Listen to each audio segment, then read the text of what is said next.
Welcome to Newsline. मैं हूं doctor बारी जुल्फ़िकार खान। वफाक और सिंध हुकूमत की कोऑर्डिनेशन कमेटी के क़याम के बाद पहली बाकायदा बैठक जो है वो हो चुकी है। इससे पहले भी 2 दफ़ा वफूद की सूरत में मुलाकातें हो चुकी हैं।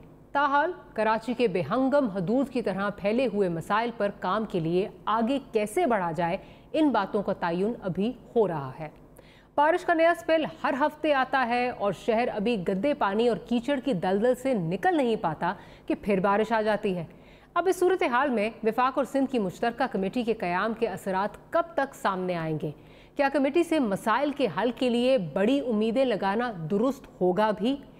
कमेटी इजलास में वफाकी वजीर असद उमर ने इस बात पर जोर दिया है कि हमारा असल मकसद कराची के अवाम के लिए काम करना है, बजाय इसके कि इस काम का सेहरा किसके सर जाता है या क्रेडिट लेना।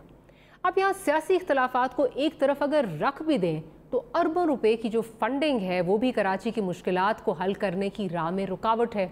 खुद वज़ीर आला सिंध के मुताबिक कराची के इंफ्रास्ट्रक्चर को जदीद बनाने के लिए 10 अरब डॉलर्स दरकार हैं, मगर फिर भी सिंध गवर्नमेंट कराची को मतलूबा फंड्स भी नहीं देती।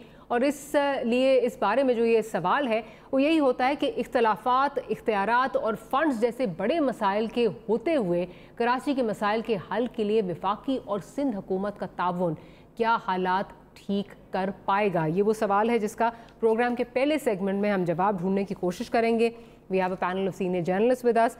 हमारे साथ सईद काजी साहब मौजूद हैं, हमें नज़ीर लगारी साहब जो हैं वो भी ज्वाइन करेंगे और साथ ही साथ हमारे साथ अवैस तौहीद साहब भी मौजूद होंगे।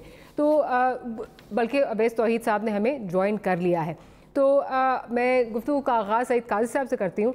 काजी साहब, जो अब सिचुएशन इस वक्त नज़र आ रही है, जो एक कमेटी बनी है, फॉर्मेशन तो उसकी बड़ी अच्छी लग रही है कि वफाक जो है वो अपने प्रोजेक्ट्स करेगा, उसकी ओवरसाइट जो है वो वफाक की तरफ से नुमाइंदा जो है वो नॉमिनेट होगा, सिंध गवर्नमेंट जो है वो अपने प्रोजेक्ट्स जो है वो करेगी। तो बाकायदा फॉर्मेशन एक अच्छी नज़र आ रही है कागज़ों की हद तक। लेकिन फिर अगर हम ग्राउंड रियलिटीज़ पे जाएँ तो ग्राउंड रियलिटीज़ इस वक्त सिंध में ये हैं, कराची में ये है कि एक तरफ पाकिस्तान पीपल्स पार्टी जो है वो किमाड़ी डिस्ट्रिक्ट बनाने की जो है वो बात कर रही है, और जो पाकिस्तान तहरीक इंसाफ है वो कभी गवर्नर रूल की बात करती है, कभी जलाओ घेराव की बात करती है। तो माहौल उस तरह कंड्यूसिव नहीं है। ऐसे में ये कमेटी आप समझते हैं डिलीवर कर पाएगी? देखें, बड़ा मुश्किल है। उसकी वजह यह है कि देखें, बुनियादी तौर पर जो फ्लॉ है वो फ्लॉ ये है कि हमने पिछले 30-35 सालों से कुछ आलमी प्रेशर पर और कुछ अपने लालच और हिर्स की वजह से मनसूबा बंदी को मैशत से जलावतन कर दिया है। देखें, आप जब सेंसस आप क्यों करते हैं? सेंसस आप इसलिए करते हैं, आप देखते हैं कि क्या शराय पैदाइश है, और फिर आप देखते हैं कि आप अपने एग्जॉडस को कंट्रोल करते हैं, आप अपने अनइवन डेवलपमेंट से बचते हैं, एक इवनली डेवलप्ड सोसाइटी बनाते हैं जब आपको गांव से शहरों में लोगों को आने की ज़रूरत ना पड़े। और एक बात, दूसरी बात यह है कि 10 बिलियन डॉलर दे देते हैं, ये 2 रुपए का काम करके दिखा दे 10 बिलियन डॉलर, जिन्होंने ट्रिलियंस ऑफ रुपीस की प्रॉपर्टी जो है वो तो सुप्रीम कोर्ट बीच में ना पड़ती तो वो भी हमें 4 आने नहीं मिलने थे जो मिले हैं। ये तो कब्जा ग्रुपों को खुद दे रहे थे और उसके बदले में ज़मीन ले ली जाके, बलोचिस्तान की वो जो खंडरात में ज़मीन ये वो ले ली, 5 ज़मीनें ले ली। तो ये तरीका है, कई 10 बिलियन डॉलर निकाल सकता है ये कराची, इतना बड़ा शहर है और इतनी दौलत, इतनी दौलत है इसमें, मगर ये कर क्या रहा है? ये कुछ बिलियनर्स पैदा करता है डॉलर टर्म्स में, साथ ये गंदी और कच्ची आबादियां पैदा करता है। आपको पता है, ये 2 हफ्ते पहले डॉन की रिपोर्ट है कि जनाब आपकी मोर देन 75% आबादी जो है वो रहती है इनफॉर्मल सेटलमेंट्स में। क्यों रहती है? क्योंकि आपकी हाउसिंग की पॉलिसी कोई नहीं है, क्योंकि आप और आपकी हुकूमत, पंजाब हो, सिंध हो, बलोचिस्तान हो, आप मिल के कब्जा ग्रुपों के साथ खाते हैं और फिर उनको बड़े बड़े वकील आके खड़े हो जाते हैं और हम बेबसी से देखते रहते हैं सारा काम। तो बात यह है कि यहाँ शहर संवारना मसला नहीं है, यहाँ मसला है हुकूमत कराची में करो, रियल एस्टेट अच्छी वाली दुबई में खरीदो, अमेरिका में खरीदो, हुकूमत लाहौर में करो, अपने पैसे यूरोप में रखो, इंग्लैंड में रखो और वहां खरीदो। ये नीयत नहीं है, ये करने वाले नहीं है, कोई और लोग करेंगे, किस जन्म के होंगे, I don't know, but it is not their job. उसकी वजह क्या है? उसकी वजह यह है कि इनका मकसद ही नहीं है इसको संवारना। ये तो कब्जों में, तो इसका मतलब कथा-कलामी की माफी काजी साहब, तो इसका मतलब आपकी कोई ज्यादा उम्मीदें इस कमेटी से वाबस्ता नहीं है, ये कमेटी का खेल ही रहेगा?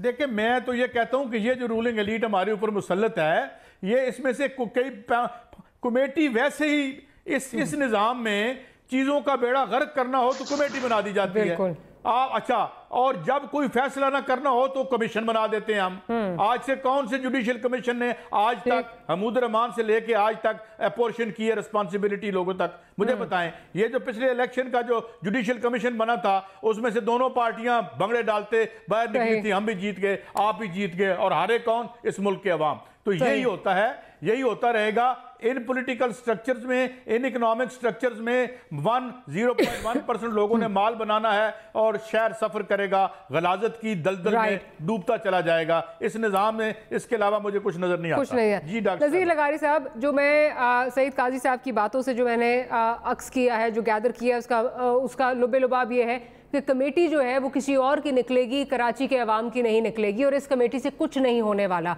आपका क्या पॉइंट है? क्या आपकी कोई उम्मीदें हैं? क्या आप समझते हैं कुछ होगा? तो ये है कि मैं लोगों के इंटेंशन को नहीं जानता हूं कि लोगों की इंटेंशन क्या है, लोग ने क्या सोचकर कमेटी बनाई है, उनके पास क्या मैंडेट था, और ये अचानक कैसे हुआ कि सारे लोग जो हैं वो राजी हो गए और हाँ हाँ करते हुए और सारे हिलाते हुए और खुशियां करते हुए गए, जाकर बैठा।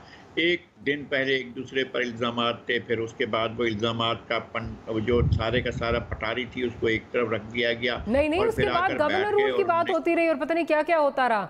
उसके बाद कमेटी बनने के बाद भी होता रहा सर। हाँ जी जी वो शिद्दत जो है अब वो नहीं रही है। अब जो है ये एक साथ चलने की बातें हो रही हैं। और मेरे ख्याल में जिन लोगों से कहलवाया गया था कि आप गवर्नर राज की भी बात करो, आप 145 की बात भी करो, आप मिलिट्री टेक ओवर की भी बात करो, ये सारी बातें भी कहलाई गई थी। असल मसला ये होता है कि हम बहुत सी जगहों पर बहुत सी जो प्लेयर्स हैं उनके बारे में खुलकर बात नहीं कर सकते हैं, इसलिए कि बहुत से प्लेयर्स अब सामने आकर भी प्ले नहीं करते हैं।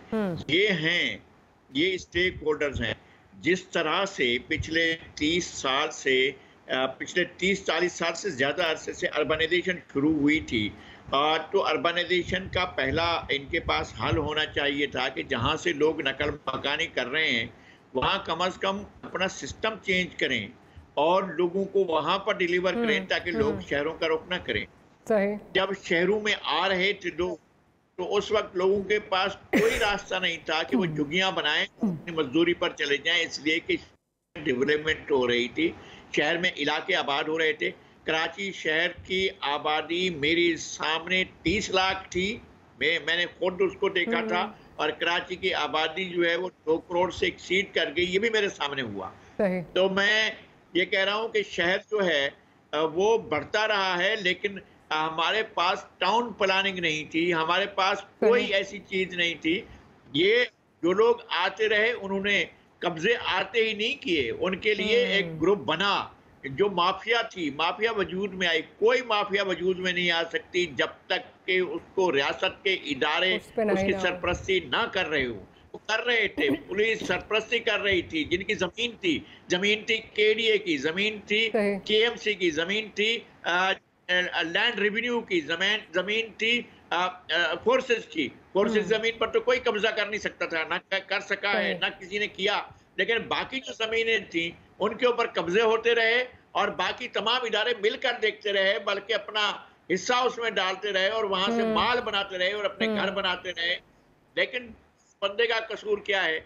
जिसको कहा गया कि तुम 2 लाख रुपए दे दो और जिसको कहा कि तुम 3 लाख रुपए दे दो, हम तुम्हें दे रहे हैं। और जब ये इदारे बेच रहे थे, जब ये इनके ऊपर कंस्ट्रक्शन हो रही थी और यहाँ पर बिल्डिंग कंट्रोल अथॉरिटी वाले देख रहे थे, उनकी आंखों के सामने हो रहे थे, तो हम जाकर पकड़ते हैं कि भाई तुम यहाँ क्यों बैठे हो? वो कहते हैं मैंने पैसे दिए हैं। पैसे दिए। वो कहते कि यहाँ होगा उसने भर की जमा पूंजी यहाँ लगाई है, तो वो तो लेकर बैठ गए। और इनके पास वो दस्तावेजात भी होती हैं जो सरकार जारी करती है। वो आपको हैरत होगी ये भी है मारिया के एक इलाका है, अगर नार्थ नाज़िमाबाद है तो नार्थ नाज़िमाबाद के किसी जगह पर अलॉटमेंट या लीज जो है वो क्लिफ्टन के इलाके जारी की जाएगी और वो वहां आकर कब्जा कर रहा होगा। एक अजीबोगरीब किस्म की खिचड़ी पकाई गई और तमाम इदारों में पकाई गई जिन लोगों के पास अलॉटमेंट के अथॉरिटी, जिनके पास लीज की अथॉरिटी थी, पूरे शहर में मिलके नज़ीर लगाई साहब कथा कलामी की माफी, सबने मिलके इस शहर को बेदर्दी से लूटा है। लेकिन आप जो आज हम बात कर रहे हैं, आपकी बातों से जिस तरह आप कह रहे हैं किस तरह बनाई, किसने कमेटी बनाई, ये लगता है ये अरेंज्ड मैरिज भी नहीं, फोर्स्ड मैरिज है। और फोर्स्ड मैरिज का जो नतीजा होगा वो डिवोर्स में ही जो लगता है वो एंड अप करेगी। तो इसका मतलब कोई इससे उम्मीदें वाबस्ता नहीं होनी चाहिए, या कराची वालों को किसी खाम ख्याली में नहीं रहना चाहिए कि मसाइल हल हो जाएंगे। मसाइल का इदराक बेशक होगा लोगों को, लेकिन हल होते हुए नजर नहीं आ रहा। ये नहीं कहा जी जी, ये मेरा रिजल्ट नहीं है, ये मेरा नतीजा नहीं है, ये मेरा कहना नहीं है, मैं रिजल्ट नहीं निकाल रहा हूँ। मैं होप करता हूँ, मैं नेक ख्वाहिशात करता हूँ। दिल्ली आरजू है कि ये कमेटी कामयाब हो और ये कमेटी कोई डिलीवर करे। मैं बिल्कुल मायूस नहीं हूँ। मैं कह रहा हूँ कि हो सकता है कोई इंटरनल, कोई एक्सटर्नल, कोई प्रेशर, कोई काम कर जाए। अब मसला क्या है कि यहाँ नीचे वाले कहते हैं कि हमारे पास फंड नहीं है। हम बात करें सूबे के साथ, सूबा कहता है कि मेरे पास फंड नहीं है, कि मरकज ने मुझे 2.5 खरब रुपए नहीं दिए हैं। अब हम जाकर किससे बात करें? यहाँ तो सूरत हाल ही ये है कि नीचे वाले अपने अख्तियारात को और वसाइल को रोते हैं, ऊपर वाले अपने अख्तियारात और वसाइल को रोते हैं। मरकज हमें नहीं बताता। वफाक का बजट जो है वो चारों सूबों के मजमूई बजट से भी डबल से भी ज्यादा है। तो वफाक को क्या डिलीवर करना है? तालीम उसने नहीं देनी है, हेल्थ उसने नहीं करनी है, सोशल सेक्टर में उसने नहीं जाना है, सोशल सर्विसेज उसने नहीं करना है। ये जो 50-60 वजारतें संभाली हुई हैं वफाक ने, उसके किस काम किए हैं वो? सही। चले नज़ीर साहब, आपका पॉइंट आ गया आपका। देखिए, you are hoping against hope, आपने ग्राउंड रियलिटीज बता दी, but you are hoping against hope कि ये काश कमेटी डिलीवर कर जाए। Obviously for the sake of Karachi ये कमेटी डिलीवर कर जाए। लेकिन मैं सईद काजी साहब की तरफ जाऊंगी। काजी साहब, ये बताइए, हम भी बहुत उम्मीद कर रहे हैं, we are also hoping against hope कि ये हो जाए, लेकिन हमारे सामने अगर ज़्यादा दूर नहीं, हमारे सामने हमारे जो अभी कुछ देर पहले का जो कोरोना पे NCOC की मीटिंग्स होती थी, वो एक बहुत बड़ा एग्जांपल हमारे साथ जो सामने जो है वो मौजूद है, जिसमें हम ये देखते थे कि जी जब अंदर मीटिंग हो रही होती थी तो बड़े अच्छे माहौल में असद उमर साहब की, मुराद अली शाह साहब की बड़ी जो है वो अच्छी बातें हो रही होती थी, बड़ी चीज़ें डिसाइड हो रही होती थी, एक कंसेंसस होता था। लेकिन बाहर आके मुराद अली शाह साहब कोई और बात कर रहे होते थे, कोई और प्रेस कॉन्फ्रेंस कर रहे होते थे, तो असद उमर साहब कहते थे बात इस तरह तो नहीं हुई, या NCOC वाले कह रहे होते थे बात इस तरह तो नहीं हुई। तो मैं वही बात पूछ रही हूँ कि ऐसे में, और स्पेशली जब आप मद्देनजर रखें कि जंग जो है वो कराची के लिए है, कराची वो सोने की चिड़िया है जिसको हर कोई जो है वो ओन करना चाहता है, ऐसे में आप समझते हैं मिलके काम कर सकते हैं? चाहे जिसने भी ये जो है वो शादी कराई हो, क्या आप समझते हैं काम चल सकेगा? देखिए, चलिए इसको एक और मिसाल से हम टेकअप करते हैं जी। कराची एक बुरान में है और बड़े शदीद बुरान में है। हम रोज़ाना इस पर हम सुनते हैं। कभी हमने गौर किया कौन सा कराची बुरान में है और कौन सा कराची बिल्कुल बुरान में नहीं है?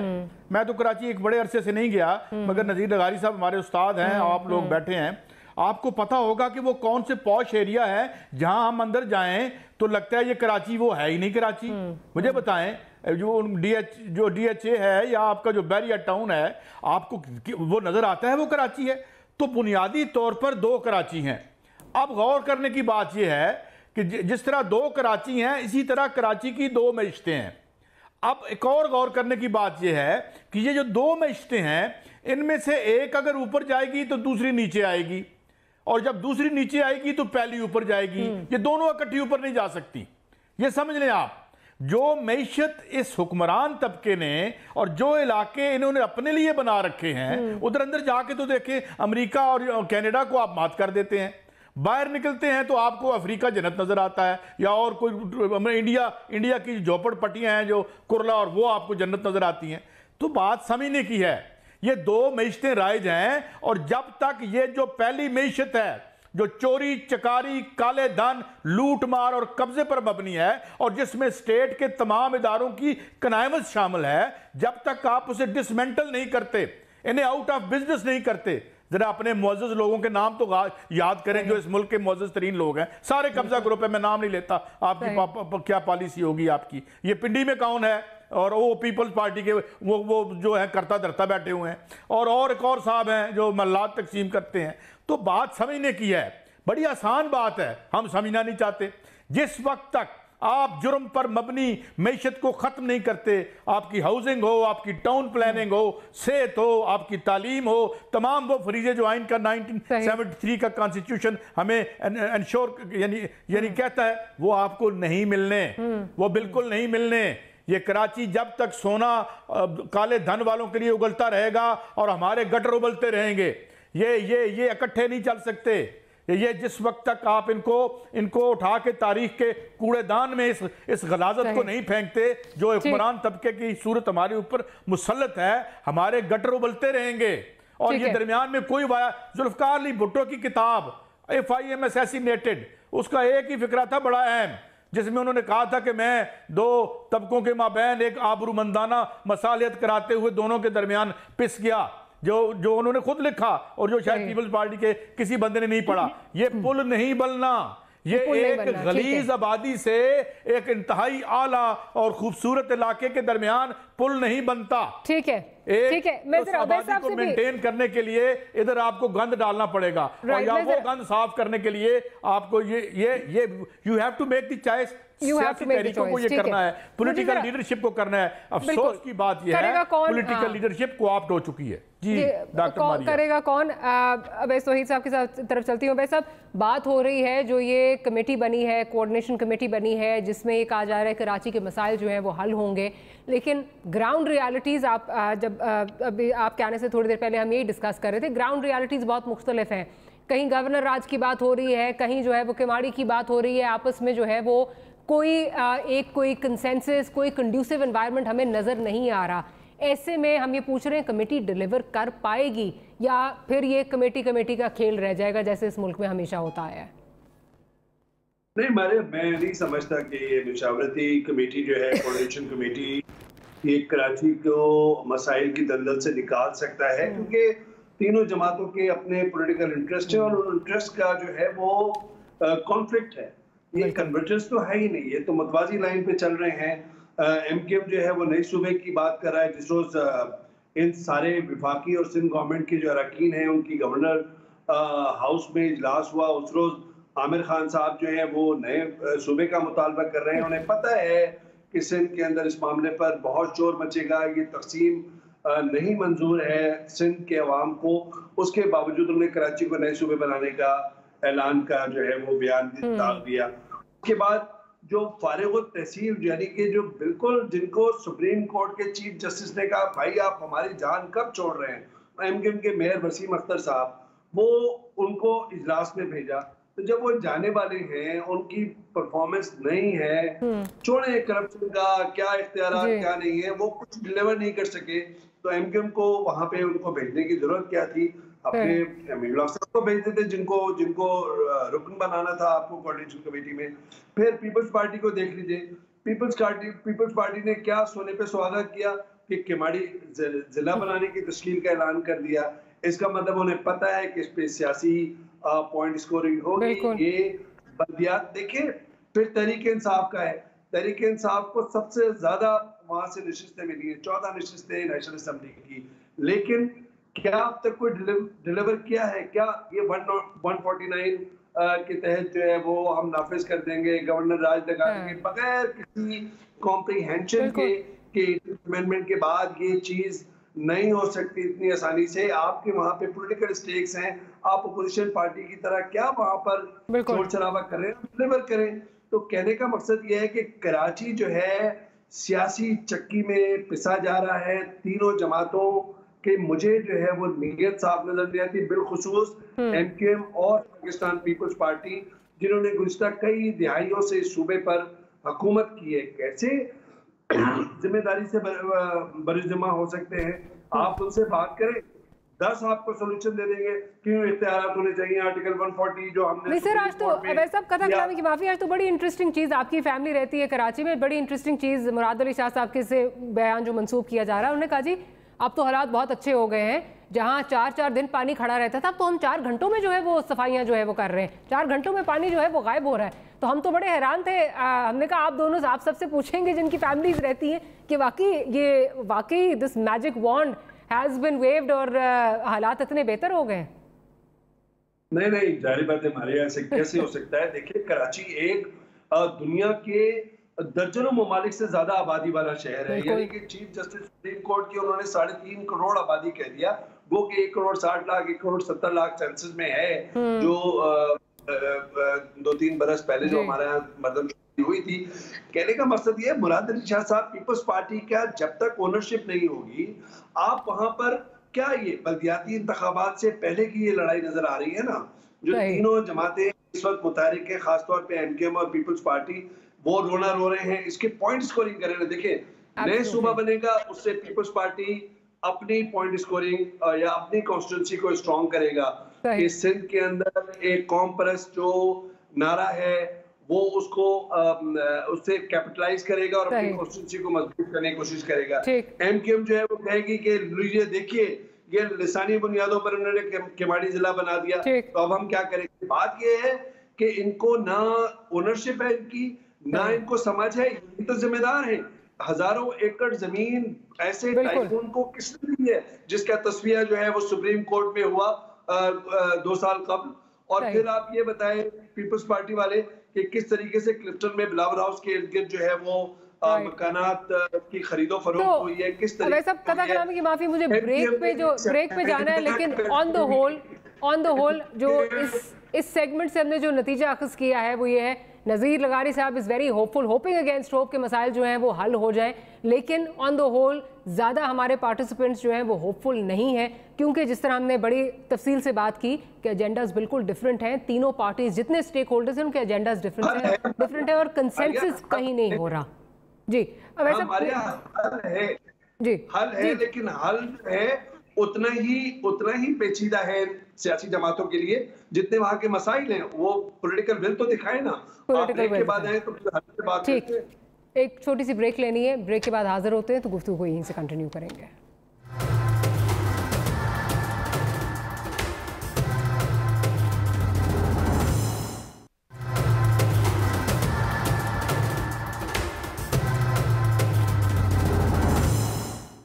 Welcome back after the break. वैसा क्विकली आप जो हल की बात कर रहे हैं उसकी तरफ चलते हैं और उसके बाद फिर मुझे अपने नेक्स्ट सेगमेंट की तरफ मूव करना है। सो क्विकली अगर आप अपने बात कंप्लीट कर लीजिए। जी मारिया, देखिए हल ये है कि जब तक आप एक खुद मुख्तार या एम्पावर्ड लोकल गवर्नमेंट सिस्टम नहीं प्लेस करते और उसके लिए जो भी वहाँ पे मुंतखब नुमाइंदे हैं उनको सपोर्ट करें, लोकल पुलिस भी उनके हाथ में हो। माजी के अंदर शुकूक व शुबात थे, एमकेएम जो अल्ताफ हुसैन की क़यादत में जिस तरह की वहाँ पे कार्रवाइयाँ कर रही थी, दहशतगर्दी की, पना जो भी so on and so fourth. तो कहने का मकसद ये है कि आप इस वक्त उसको इन प्लेस करें, लेकिन खुद सिंध हुकूमत जो 18th अमेंडमेंट के तहत अपने इख्तियारात चाहती है विफाक से, वो आगे इख्तियारात देने को रजामंद नहीं है। लोकल गवर्नमेंट सिस्टम में आप अंदाजा लगाइए सियासी नियत का। वैसे आप कथा कलामी की माफ़ी, in light of the supreme court observation जिसमें सिर्फ एमक्यूएम नहीं बाकी पार्टीज की भी जो मिलिटेंट विंग्स की बात की गई है, आप समझते हैं कि उनके अंडर पुलिस और ये सारा निज़ाम अगर चला जाए तो चीज़ें बेहतर हो जाएंगी? मतलब it's not just the MQM, बाकी सब भी हैं। देखिए जाहिर बात है न्यूयॉर्क के अंदर इतना प्रॉब्लम था, ये तो 90s वाला, कराची तो हमने खुद देखा है, रोजाना 30-30 40-40 लाशें थी, किस तरीके से वहां पे खून खराबा था। देखिए कहाँ से स्टार्ट आप करेंगे। इस वक्त 2013 के जो सिक्योरिटी फोर्सेस का जो ऑपरेशन है उसके बाद बहुत कामयाबी हुई है, बहुत अमन व अमान की सूरत हाल बेहतर है। अब आप करें क्या कि आप अपने रडार में रखें, आप लोकल गवर्नमेंट सिस्टम जिसको सपोर्ट करना है, एक अम्ब्रेला तो हो ना, अम्ब्रेला ही नहीं है, 50 अम्ब्रेला है और आप उनसे बात करें हल्की, तो एक अम्ब्रेला जो है वो दूसरी तरफ छतरी फेंकता है, दूसरी तरफ छतरी उछालता है। कहने का मकसद ये है कि न्यूयॉर्क हो, लंदन हो, मुंबई हो, न्यू दिल्ली हो, हर बड़े जो मेट्रोपॉलिटन सिटी है उसको उसकी गवर्नेंस के लिए एक सिस्टम इन प्लेस है। यहाँ पे तो आप देख लीजिए कि सिंध गवर्नमेंट तो चलिए लेट्स होप कि ये चीज़ें जो है वो इससे बेहतर हो जाएं, क्योंकि सुप्रीम कोर्ट ने तो इन पार्टीज की मिलिटेंट विंग्स की बात की है। अगर सब कुछ इनके पास चला जाएगा तो लेट्स होप कि वो डिलीवर जो है वो आई होप कि कर सकें, लेकिन लगता नहीं है कि वो डिलीवरी इस तरह हो पाएगी।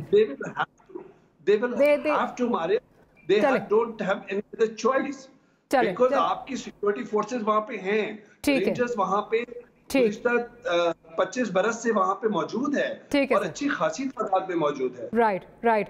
अच्छा सर, इस सेगमेंट को हम यही कंक्लूड करते हैं हमने, क्योंकि दूसरे सेगमेंट की तरफ भी जो है वो अपने जाना था, जिसमें हमने बात करनी थी कि जो NRO और अकाउंटेबिलिटी का बयानिया है उसके गिर जो मुल्क की सियासत जो घूम रही है वो इस वक्त जमूद का शिकार जो है वो नजर आती है। अगर बात करें हुकूमत और अपोजिशन दोनों की, तो दोनों अपने अपने बयानिए में कैद एक दूसरे के खिलाफ जो है मोर्चा जन नजर आते हैं। लेकिन यहाँ बड़ा सवाल ये है कि अकाउंटेबिलिटी के गिर्द घूमते इस सियासी चक्कर में अब तक किसके बयानिए की जीत हो रही है। हुकूमत तो सारी अपोजिशन पर NRO मांगने का इल्ज़ाम लगाती है, ख़ास तौर पर PMLN और पाकिस्तान पीपल्स पार्टी की लीडरशिप पर, मगर दूसरी जानिब अगर देखें तो ये भी हकीकत है कि नैब केस भी किसी मंतकी अंजाम की तरफ नहीं जा रहे। नवाज शरीफ की मुल्क से रवानगी और अब वापसी के लिए इल्ज़ामात की जंग जो है वो छिड़ चुकी है, लेकिन इससे सवाल जो बुनियादी है वो ये है कि अवाम को हासिल क्या हो रहा है। क्या उनके लिए महंगाई कम हो रही है, क्योंकि महंगाई तो उसी तरह ऊपर जा रही है? क्या उनके लिए मुल्क में अमीर और गरीब के लिए जो दो कवानीन हैं वो ठीक हो रहे हैं, वो चीज़ें बेहतरी की तरफ जा रही हैं? तो वो चीज़ें नहीं हो रही। तो फिर इस एहतसाब के गिर्द घूमते जो ये बयानिया है, इस जंग से अवाम को मिल क्या रहा है? अपने पार्टिसिपेंट से इस पर जो है वो पूछेंगे। काजी साहब की तरफ चलती हूँ। काजी साहब, अब आज बड़ी एक इंटरेस्टिंग चीज़ हुई। हमारे जो इंफॉर्मेशन मिनिस्टर साहब हैं शिबली फराज साहब, उन्होंने अपने ट्विटर अकाउंट पर एक मुसवदा जो है वो 2 पेजेस उन्होंने जारी किए कि जी ये वो NRO है जो अपोजिशन हमसे मांग रही थी। अब माजरत के साथ ये वो चीज़ें हैं जो पिछले 2-3 हफ्ते से जो हैं वो चल रही थी। इस मुसवदे की बात भी जो 2-3 हफ्ते से घूम रही थी। क्या आप समझते हैं कि जो नवाज शरीफ साहब की तस्वीर आई है और उसके बाद हुकूमत पर जो डील का इल्ज़ाम लगा है, जो रिलीफ का इल्ज़ाम लगा है, उसको डाइल्यूट करने के लिए ये दोबारा जो है वो नजरें घुमाई जा रही हैं ताकि अपने वोटर को दिखाया जा सके हम वहीं खड़े हैं और ऑपोजिशन जो है वो गंदी है और ऑपोजिशन जो है वो मरात मांग रही है, वो करप्ट है? क्या कहेंगे इस पे? देखें, ये जो जितने भी हमारे इस डिवाइड के दोनों तरफ या तीनों तरफ जितने लोग खड़े हैं, ये कोई ऐसा सज़ा नहीं देना चाहते अपने तबके के किसी मेंबर को जो कोई मीनिंगफुल हो। तो ये और हमने ये अभी तक देखा भी है। मुझे ये बताएं ना, या तो आप ये मान लें कि यहाँ आज तक कोई करप्शन नहीं हुई, कौन नहीं कहता यहाँ नहीं हुई। ये खुद एक दूसरे के बारे में जो बयानात देते हैं डिवाइड की दोनों साइड, यानी ये एक बात पर मुत्तफिक हैं, एक दूसरे के बारे में इनका ये ख्याल है कि इनके सियासतदान, इनके हमपेशा लोग इंतहाई बददुनवान और बददियानत हैं। सिर्फ फ़र्क ये कहते हैं आप हैं, वो कहते हैं आप हैं। अब मुझे लगता है शायद ये वाहिद सच है ये जो बोल रहे होते हैं। अब सवाल ये है कि ये इस तरह नहीं होगा। एहतसाब जो है वो एक बात और साबित हो गई। ये जो इमरान खान साहब ने किया, बड़ा ज़ोर भी लगाया उन्होंने और बड़ी उम्मीदें भी लोगों में पैदा हुई। ये इस तरह नहीं होता कि वो जिस तरह फैज़ ने कहा था ना कि हिसाब खून बहा मेरे कातिल, इस तरह नहीं होता। तो ये ऐसे वाला ये एहतसाब नहीं होता। ये बिल्कुल एक जो है विंडो ड्रेसिंग है।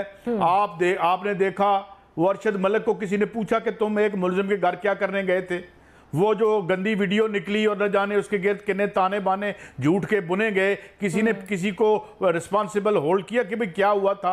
FIA की वो कहाँ चली गई, वो सारी की सारी जो उन्होंने उस पर तफ्तीश की थी। तो इसका मतलब क्या है? इसका मतलब ये है कि भाई हम इसको एक सतह से आगे नहीं ले जाना चाहते और ये अपने तबके के किसी आदमी को बिल्कुल कम अज़ कम हमारी जो शराफिया है वो इबरत का निशान नहीं बनाना चाहती। अगर उसके खिलाफ इंतहाई अनडिनाएबल जो है वो प्रूफ्स भी सामने आ जाएं।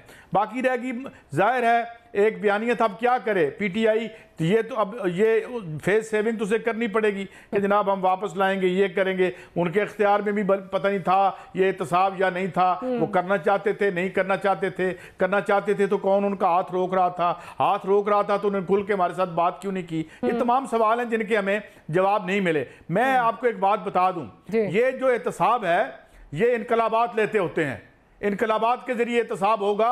ये अपने तबके को, ये है ना पोले पोले बाल, जिस तरह अब्बास अत्तर ने मजमून लिखा था मियां नवाज शरीफ साहब की क्रिकेट के बारे में, ये पोले पोले बाल होते रहेंगे और ये करवाते रहेंगे और ये कोई मीनिंगफुल नहीं होगा। जहां कोई नई बात मानेगा उधर थोड़ा बहुत उसको जरा सख्ती कर देंगे। तो ये मुझे तो इसमें और कोई मीनिंगफुल एक्टिविटी आने वाले दिनों में नजर नहीं आती। ये तो तय है हम लुटे हैं, ये तो तय है हमारे बच्चे भूख से मरते हैं, गंदे पानी से मरते हैं, इलाज नहीं मिलता, तालीम, करोड़ों बच्चे हमारे स्कूलों से बाहर हैं भाई। इनकी जिस तरह मैंने पहले अर्ज किया, क्या इनमें से तमाम लोगों में से मुस्लिम लीग नून, पीटीआई, पीपल्स पार्टी, जितने इनमें से किसी का ये मसला है जो हमारे मसले हैं? इनमें से किसी के बच्चे की फीस का मामला और वो स्कूल से निकल गया हो, इनके इलाज के लिए भी पैसे हम देते हैं, तो ये बड़े पुरसुकून रह रहे हैं अपनी दुनिया में। और हमें इन्हें इस दुनिया से जब तक बाहर हम नहीं निकालेंगे उस वक्त तक कुछ नहीं होना।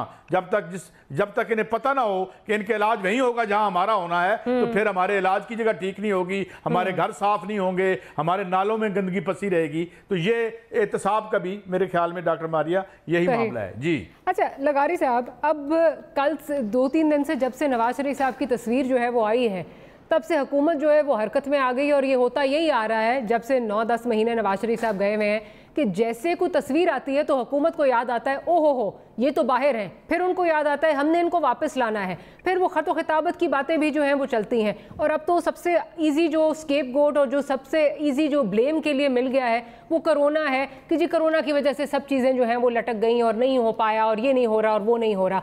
अब 8 महीने से बकौल हुकूमत के 8-9 महीने से अगर इनको रिपोर्ट्स नहीं आ रही थी, पंजाब गवर्नमेंट को नहीं आ रही थी, या जिस तरह गिल साहब कहते हैं रिपोर्ट्स में कोई केमिकल मिला दिया गया और रद्द-बदल हो गई और ये हो गया वो हो गया, तो इसमें जिम्मेदार कौन है? क्या मतलब अब ये जो सिचुएशन नज़र आ रही है उससे तो ये लगता है कि हुकूमत या तो करना नहीं चाहती या हुकूमत के हाथ में चीज़ें नहीं हैं और चीज़ें कहीं और तय हो रही हैं और ये सिर्फ प्लेइंग टू द गैलरी है अपने वोटर को इंटैक्ट रखने के लिए। डॉक्टर मारिया, आपको पता है कि ये बेल कितने दिनों के लिए हुई थी? जी बिल्कुल याद है। बेल हुई थी 8 हफ्तों के लिए। जी 8 हफ्तों के लिए ये जब बेल हुई थी तो 8 हफ्तों के बाद पंजाब गवर्नमेंट ने कोर्ट में जाकर कहा कि जो आदमी आपने 8 हफ्तों की बेल पर छोड़ा था वो अब गायब हो गया है, वो नहीं है। लाहौर हाई कोर्ट ने तो 4 का दिया था, इस्लामाबाद ने 8 का दिया था, उनको तो 4 हफ्ते बाद जाके पूछना चाहिए था पंजाब गवर्नमेंट से। अच्छा ये और आसान बात कर दी आपने। क्या पंजाब गवर्नमेंट गई है? क्या पंजाब गवर्नमेंट अब तक गई है कि जनाब बेल कैंसिल कीजिए? बेल तो अब वो रही नहीं ना। बेल तो हुई थी 4 हफ्ते के लिए और इस्लामाबाद हाई कोर्ट की तरफ से 8 हफ्ते के लिए, और वो चले गए, अब उनको हो गए 8 महीने। और जामिन भी मौजूद है इस तरह की? जी जामिन भी मौजूद हैं। क्या ये इन्होंने जाकर इस तरह की कार्रवाई की है?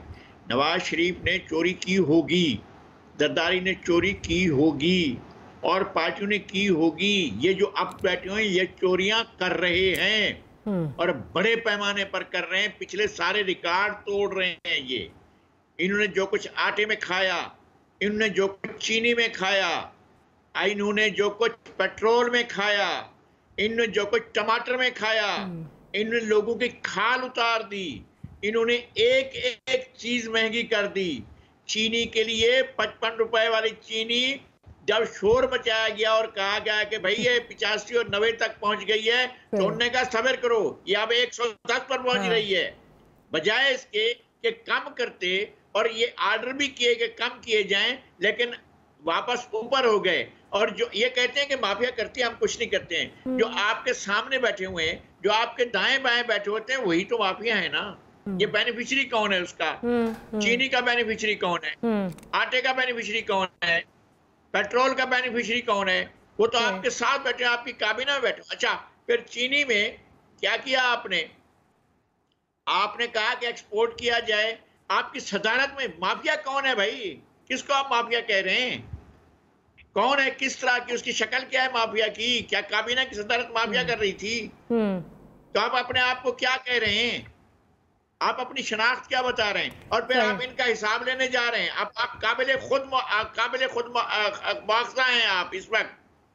तो अब ये कौन से पास, ये इस मुल्क के लोगों को लूटने के लिए एक अलायंस है और हमें तमाशा में रखा जाता है कि चलो अब इसके बाद नया तमाशा देखो, अब ये नया तमाशा देखो।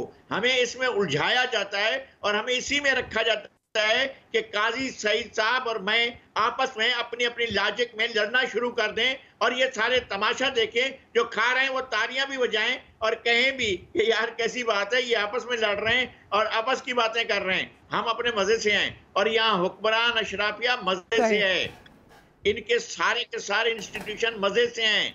ठीक है, हुकूमत का लाने का इरादा ही नहीं है, हुकूमत लाना नहीं चाहती। दिस इज जस्ट अपने वोटर को एक झांसा देने वाली बात है, गुमराह करने वाली बात है। एक छोटी सी ब्रेक लेनी है, अवैस साहब से भी उनका पॉइंट ऑफ व्यू इस पर लूंगी कि हो क्या रहा है। That and much more right after short break.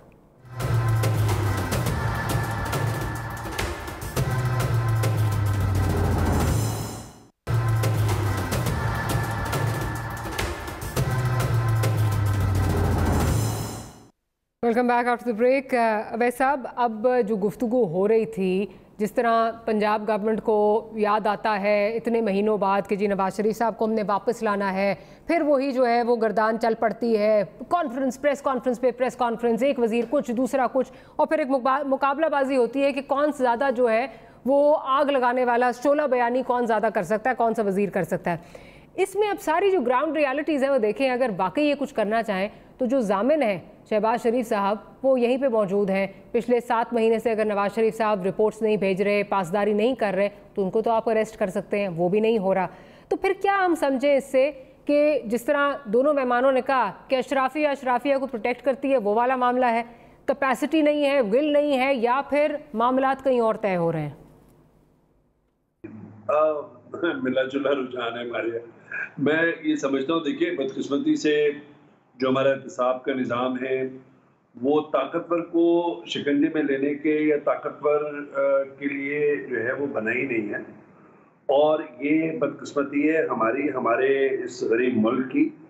ना फाल इदारा है नैब का, आप FIA को देख लें, SCCP को देख लें, जिस इदारे को भी देख लें जो खुद ब खुद मुतहरिक होना चाहिए, वो मेरे आपके खिलाफ तो हो सकता है, लेकिन अशराफिया का चूंकि नेक्सस बहुत है, चाहे वो किसी भी पार्टी से ताल्लुक रखते हो, चाहे वो वडेरे हों, चाहे जागीरदार हों। इसी वजह से जागीरदार जो है वो सियासी छतरी में पना लेता है, चाहे वो पीपल्स पार्टी हो, चाहे वो नून लीग हो, चाहे वो आप तहरीक इंसाफ पे देख लीजिए, जहांगीर तरीन साहब वगैरह ने जाहिर बात है कि एक मुकाम उन्होंने हासिल करने की कोशिश की और हासिल भी किया। तो कहने का मकसद ये है कि एक तो निज़ाम के नकाइस हैं जो इस वक्त सामने नज़र आ रहे हैं। मैं इस बात से इख्तलाफ करता हूँ कि तहरीक इंसाफ नहीं चाहेगी कि इनके खिलाफ एहतसाब हो। देखिए उनका तो नुकसान ही नुकसान है as a student of politics, बगैर किसी इंफॉर्मेशन के, क्योंकि उनका तो इंटीग्रल पार्ट यही है कि भाई ये माजी के हुक्मरान है, लूट खसूट की है, गलत सही है, एक अलग बहस है, ये दरदारी है, शरीफ खानदान, और उसी की बुनियाद पे जो भी इन्हें वोट मिले उसकी बुनियाद पे इक़्तिदार में आए। तो ये जो है इनका हर एक ऐसा एक्ट जिसके तहत ये गिरफ्त से निकलें, जिसके तहत ये फरार इख्तियार करें, उसमें उनका इरोजन है वोट का। और अब 2-2.5 साल गुजर गए हैं इनकी हुकूमत को, तो इसका मतलब है कि इनका भी एक टेस्टिंग टाइम है, इम्तहान के दिन है, और ये इसमें अगर नाकाम हुए तो फिर अगले इलेक्शन में भी जाहिर बात है कि कामयाबी इनको नहीं मिलेगी, क्योंकि इनका वोटर तो चाहता है भाई आपने जो कहा था एहतसाब करने के लिए वो कहाँ पे एहतसाब है। मैं ये समझ रहा हूँ मारिया कि मरियम का मुतहरिक होना, रोड पर आना, एक शो करना, एहतजाज करना, पत्थर वगैरह वगैरह वगैरह, दूसरी तरफ उसके बाद नवाज शरीफ साहब का फोन करना मौलाना फजल रहमान को, बिलावल भुट्टो को, उसके बाद कहीं ना कहीं हुकूमती हलकों में ये इस तरह की कैफियत मौजूद रही है या है कि कहीं ना कहीं कोई डील की बात तो नहीं हो रही है, मुतहरिक क्यों हो रहे हैं। और जाहिरी बात है कि नवाज शरीफ हो, पर वैसे कथा कलामी की माफ़ी ये अपनी जगह कि मुतहर्रिक हुए सियासी वो जो मंजरनामा है वो अपनी जगह, बट आप फिर ये इसको हुकूमत किस तरह एक्सप्लेन करेगी अगर एक मुजरिम है और वो 7 महीने से बाहर बैठा है और बकौल आपके वो कोई पासदारी नहीं कर रहा, पंजाब हुकूमत को रिपोर्ट्स नहीं पेश की जा रही और आपके जामिन भी यहाँ मौजूद हैं और आप उनको अरेस्ट भी नहीं कर रहे, आपके पास ये ऑप्शन है, तो दैट मीन्स कि हुकूमत भी नहीं करना चाहती ना सर, ये सिर्फ उस पर भी नहीं डाला जा सकता। नहीं मारिया, देखिए उसको इस तरीके से देखेंगे, बिल्कुल आप सही कह रही हैं, सवालिया निशान तो है और अभी भी, लेकिन वही कहने का मकसद ये है कि आप ये देख लें कि शहबाज शरीफ साहब जो है वो इनको न्यूट्रल पोजीशन में मुफाहिमती बयानिए के तहत इनको सूट करते हैं या नहीं। नवाज शरीफ इनको लंदन में बैठे हुए खामोश इनको सूट करते हैं या पाकिस्तान के अंदर जेल के अंदर सियासी तौर पे। मरियम इनको प्रसरार खामोश जो है वो ट्विटर भी उनका रहे और वो खुद भी खामोशी इख्तियार करें, वो इन्हें सूट करते हैं या नहीं। और फिर खुद पीपल्स पार्टी को नवाज शरीफ लंदन में सूट करते हैं या फिर बिलावल फिर कहां पे जाएंगे। कहने का मकसद ये है कि जो पॉलिटिकल डायनेमिक्स हैं उसके अंदर भी यही सूट करता है कि वो वहां पे रहे, खूब लान तान हो, करप्शन के इल्जामात का सारा जो है वो भरमार उन पे हो। तो जाहिर बात है कि अब जब ये हरकत जब करते हैं तो उसी के साथ ही एक हम रिएक्शन देखते हैं कि जी अब एपीसी की बात हो रही है कि जी एपीसी में हम हुकूमत मुखालिफ एहतजाज करेंगे वगैरह वगैरह वगैरह। कहने का मकसद ये है कि ना तो अब एक पॉलिटिकल स्पेस मिल रही है नून लीग को और खासतौर पे नून लीग को, शरीफ खानदान को, कि वो एक बहुत बड़ा कोई स्टेज कर सके या बहुत ही कोई बड़ी कोई प्लानिंग कर सके, और दूसरी तरफ खुद हुकूमत के लिए एक जो स्पेस है वो श्रिंक होती जा रही है क्योंकि गवर्नेंस का मामला है, डिलीवरी का मामला है और जो मसाइल जो वो डिलीवर नहीं कर पा रहे, बहुत ही शदीद नौयत के हैं। राइट, मैं टेस्टिंग टाइम्स है, मैं जरा सही काल से आपके पास ये पॉइंट लेके जाती हूँ। काल साहब, स्पेस मिल नहीं रही उनको सियासत करने की पीएमएलएन को, या फॉर दैट मैटर जिस तरह अब तो बहुत जो एक अंदरूनी पार्टी का इजलास हुआ था वहाँ पे भी जरदारी साहब की बहुत ज़्यादा गिले शिकवे थे और बहुत ज़्यादा उनकी जो इल्ज़ामात थे मुबैना तौर पे नून लीग की क़यादत पे थे, और एतजाज़ अहसन साहब तो खुद कह चुके हैं कि ये जामिन हैं पीटीआई की हुकूमत के। तो क्या स्पेस मिल नहीं रही या ये एक तयशुदा मुआहदा है, जिस तरह आप पहले भी कह रहे थे कि ये एलीट बॉयज़ क्लब है और यहाँ पर जो है वो एक दूसरे के इंटरेस्ट को सेफ गार्ड किया जाता है? देखें, एक तो ये बात समझने की है कि पॉलिटिकल पार्टीज हो, रूलिंग पार्टी हो, अपोजिशन की पार्टी हो या जो सूबों में है, इनका एक खौफनाक डिस्कनेक्ट हो चुका है आवाम के साथ। ये एक तो जहन में ये रखें, और ये अपनी अपनी रेलेवेंस बनाने की कोशिश करते रहे हैं और कर रहे हैं जिस तरीके से ये जो भी इनकी तर्ज सियासत है। अब सियासत में से देखें, अब ये जो है ना अवाम वाला ड्रामा ख़त्म कर दिया है इन्होंने। अब देखें, ये सारे के सारे लॉबिंग जो है IMF वर्ल्ड बैंक में करते हैं या मकामी जो एस्टैब्लिशमेंट है कौन पहुंचा होता है और तरले कर रहा होता है, बाहर बयानियाँ चल रहा होता है, अंदर माफ़ी तरला चल रहा होता है। तो ये सब चीज़ें, क्योंकि मैं एक और आपको बात बताऊँ, जो सबसे बड़ा हुआ है ना, हम कहते हैं ना हर किसी का एजेंडा मुख्तलिफ है, एक एजेंडा है और एक ही सोच और फिक्र है, और वो ये है कि हमारी तमाम पॉलिटिकल एलीट जो है, सिविलियन जो, उन्होंने उनका जो फेथ अवाम पे था या अवाम के मसाइल पे था। देखें, लोग मैसेज, भुट्टो, जुल्फकार अली भुट्टो मैसेज को मोबिलाइज करके आए थे। 68-69 क्या था, मैसेज मोबिलाइज हुए थे। 86 10 अप्रैल में भी मैसेज हुए थे। ये जो आपकी जो MRD की थी उसमें भी मैसेज थे। ये वे जज साहब वाली तहरीक को मैं तहरीक नहीं मानता, ये तो वैसे ही मुझे लगता है स्पॉन्सर्ड टाइप तहरीक थी। तो तहरीकें बनती रहीं और अभी आइंदा भी बनेगी। ये अलग बात है कि ये नहीं होंगे तो कोई और लोग होंगे, मगर ये जो लोग हैं ये बुनियादी तौर पर कोऑप्ट हो चुके हैं। ये वाशिंगटन DC, ये इधर अपना चाइना अब आ चुका है, उसके बाद आपके ये आलमी मालियाती इदारे हैं, एशियन डेवलपमेंट बैंक है, ऊपर की इशराफिया है। जिस तरह भी नज़ीर लगारी साहब कह रहे थे कि दाएं कौन बैठा होता है कैबिनेट में, बाएं कौन बैठा होता है। तो ये बेसिकली एक जो मनीड क्लास है, ये उसी को समझते हैं यही हमारा हल करेगी। हम ये समझते हैं they are part of the problem. इन्होंने हमारी स्टील मिल तबाह की, इन्होंने जो है वो हमारे और जो प्राइवेटाइजेशन के नाम पे बेड़ा गर्क कर दिया हमारा। और इतना झूठ बोला जाता है कि मेन इंडस्ट्री यहाँ जुल्फकार अली भुट्टो ने खड़ी की पे, उससे पहले अयूब खान ने स्टेट सेक्टर में इकट्ठी की। ये तो सिर्फ नाड़े और बनियाने बनाने वाले हैं सारे। इनकी औकात तो देखें, इनकी तारीख में इनकी एहलियत तो देखें, ये क्या करते हैं। इन्होंने तो 65% मईशत पाकिस्तान की मल्टीनेशनल को दे रखी है, और फिर ये कहते हैं जी फौज के पास मईशत है, उसके पास ना हो वो भी बाहर दे दें, वो भी आपसे नहीं चल सकती। मामला ये है कि यहां पे एक बहुत बड़ी बदलाव, और ये बदलाव आएगा अगर दुनिया को कोई नहीं देख रहा। 20% पे एक मईशत सुकड़ रही है। बरतानिया को देखें, इंग्लैंड को, कनाडा को देख लें, अमेरिका को देख लें। ये इकोनॉमिक पैराटाइम सारा स्मैश हो रहा है आपके सामने। कोरोना क्या करता है, क्या नहीं करता, ये जो ट्रिगर हुआ है रिसेशन, ये क्या कौन से स्ट्रक्चर बचते हैं, ये अभी 8-10 महीनों में बहुत सी बातें हों। मुमकिन है यहाँ बहसें कोई और हों, जिस तरह मैं पहले भी अर्ज कर चुका हूँ। तो ये बुनियादी तौर पर पिटी हुई क्लास है। इसमें से ना आपको एहतसाब मिलेगा, ना आपको इंडस्ट्रियल डेवलपमेंट मिलेगी। हाँ, जो रियासत पहले बना चुकी है इदारे, जिस तरह वापडा था बेड़ा गर्क कर दिया हमने।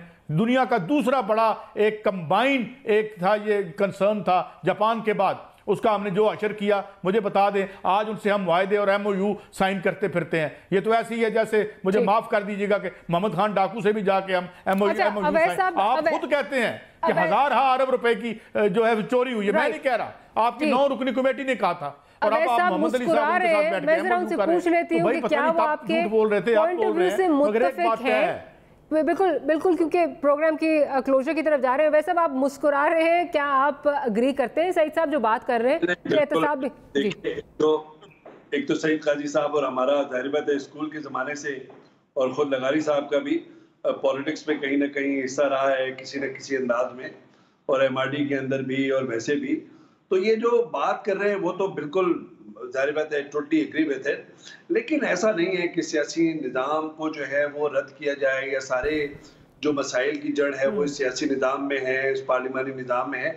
नकाइज ज़रूर मौजूद हैं, और मैं ये नहीं समझता कि अवाम से बिल्कुल कटे हुए हैं। अवाम को अपना असासा नहीं समझते। जो एक कॉर्ड है उसके अंदर कहीं ना कहीं ग्रे नॉट्स आ गई हैं। ऐसा नहीं है, वो भैंस की चोरी पे भी जाता है पॉलिटिशियन, फौजी पे भी जाता है, शादी पे जाता है, वरना वोट नहीं मिलते। ये बात मैं समझता हूँ। पार्लिमानी निजाम के अंदर मसला है जमहूरी।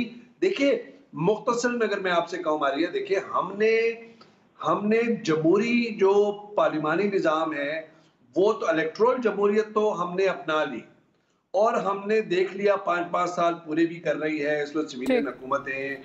लेकिन हमने वो जमहूरी इक़्तिदार या जमहूरी कल्चर जो है वो नहीं एक्सेप्ट किया।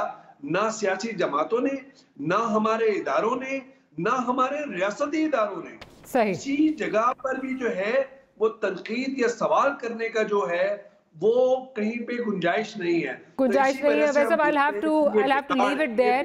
अवैस तौहीद साहब आपका बहुत शुक्रिया, नज़ीर लगारी साहब आपका बहुत शुक्रिया, और सईद काजी साहब आपका बहुत शुक्रिया। लेकिन इन दी एंड जो हम गुफ्तगू कर रहे थे और जो इस सेगमेंट में हमने जो बात की है, क्योंकि सवाल ये उठाया था कि जो ये सारी जंग चल रही है PTI की, PMLN की, इसमें अवाम को क्या मिलेगा, तो वो तीनों पार्टिसिपेंट्स का यही पॉइंट ऑफ व्यू था कि आवाम के लिए कुछ भी नहीं रखा। ये लगता है कि elite are safeguarding the interest of their own. तो लेट्स सी आने वाले दिनों में क्या होता है। आपसे मुलाकात होगी अगले हफ्ते। गुड नाइट और अल्लाह हाफ़िज़।